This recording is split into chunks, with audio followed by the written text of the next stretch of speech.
In a quiet town stood an orphanage where Ojugo, a blind girl with a voice like whispered sorrow, had lived since infancy. Abandoned as a baby, she grew up surrounded by whispers of her strangeness. Whenever she cried, stray dogs gathered at the gates, howling as if summoned. Over the years, every hopeful adoption ended in panic. Once, a couple's car was blocked by snarling dogs as they tried to leave with her. The matron, a bitter woman with ice in her gaze, blamed Ojugo. "Witchcraft," she'd snap. "You're a curse on this place." Ojugo's only solace was singing. Her melodies, heavy with loneliness, drifted through the orphanage, bringing tears to those who heard. Yet no one comforted her, except the dogs. Their presence, though eerie, felt like a sad companionship. One rainy evening, as Ojugo sang in her room, the matron barged in. "Shut up, you wretched girl. If no one adopts you by next month, you'll be thrown out." The threat coiled around Ojugo's heart. Where would a blind girl go? Days later, a celebration shook the orphanage. The wealthy Obodos, known for their philanthropy, arrived. The matron shoved Ojugo into her room, warning, "Stay hidden."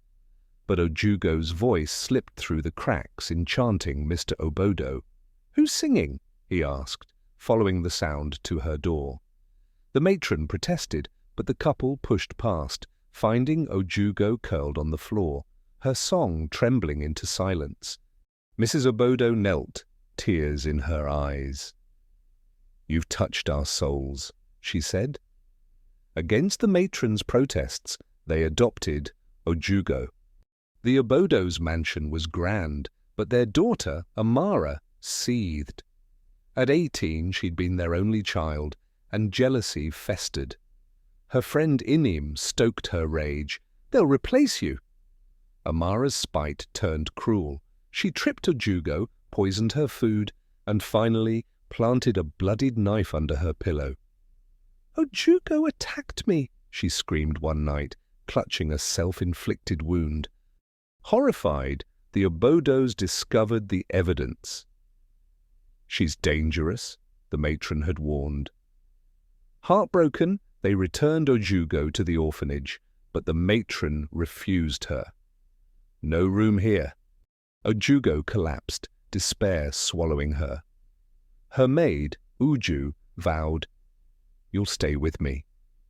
As they turned to leave, dogs encircled Ojugo. One licked her face, and her vision flooded with light. She gasped, "I can see!"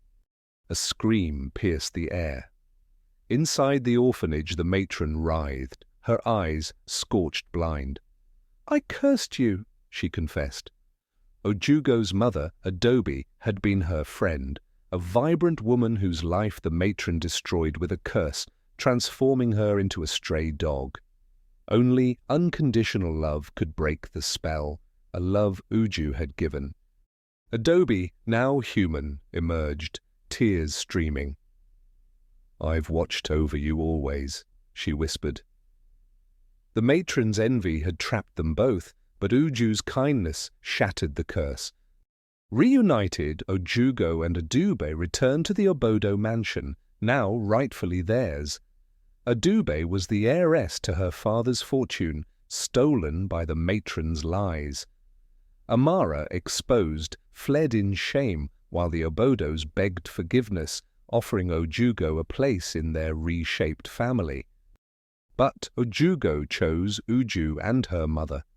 Together they turned the mansion into a sanctuary for orphans, her songs now laced with hope. The dogs, once omens of fear, became loyal guardians. And in the town, the tale of the blind girl who sang curses into miracles was whispered as a reminder, even the deepest darkness breaks before love's light.